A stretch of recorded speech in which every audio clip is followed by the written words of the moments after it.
The eyes of the baseball world are on Atlanta this week as the world's best will take the field at Truist Park. And we just can't wait. It is also a chance for reporters to talk to each and every one of them ahead of the Midsummer Classic. Reggie Chatman and the 11 Live Sports team have you covered from start to finish here. Don't worry about that. But Reggie is joining us now. So, Reggie, what were the guys saying about all of this excitement, all this fanfare?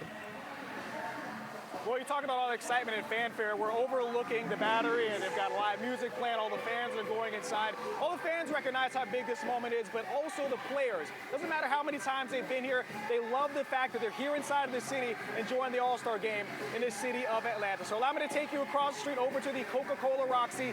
Last night, it was the home of the MLB draft. Today, it transformed once again for Media Day as the world's best players got to answer a wide range of questions, all part of the All-Star experience. And although Chris Sale has been part of it 9 different times, he says it never gets old. I just try to go back to when I was, a 10-year-old kid and watching the All-Star game on TV with my dad, and understanding that this is a privilege to be able to be here, and it's an honor to be here, and to not overlook it or take it for granted. It might not ever be here again, and soak in the moment and appreciate where you're at, and enjoy the moment and have as much fun as you can.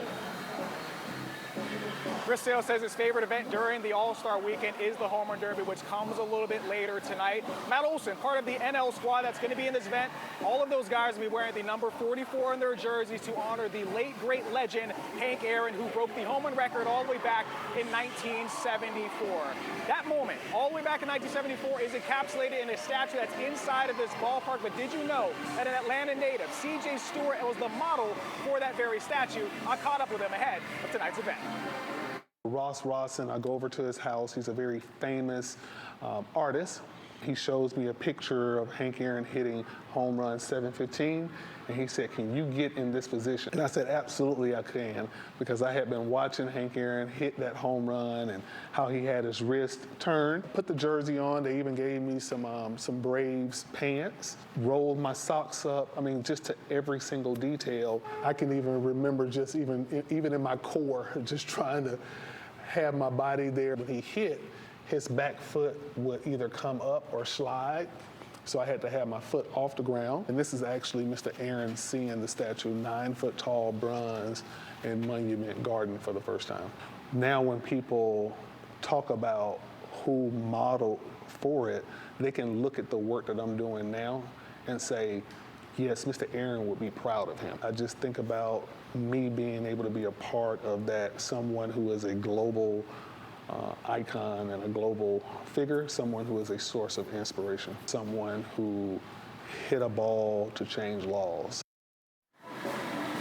He mentioned all the things that he's doing to make Hank Aaron proud. CJ and his wife Kelly are the co-founders of the Lead Foundation for Youth. They take advantage of sports and use sports as an opportunity to help black boys and girls in the inner city try and inspire themselves to get to the next level. I've got more on their impact and what they're doing here in Atlanta a little bit later, and we'll actually have that story for you tomorrow and later in the day. See you guys there. All right, Reggie, thanks so much. Love the work that CJ and Kelly do.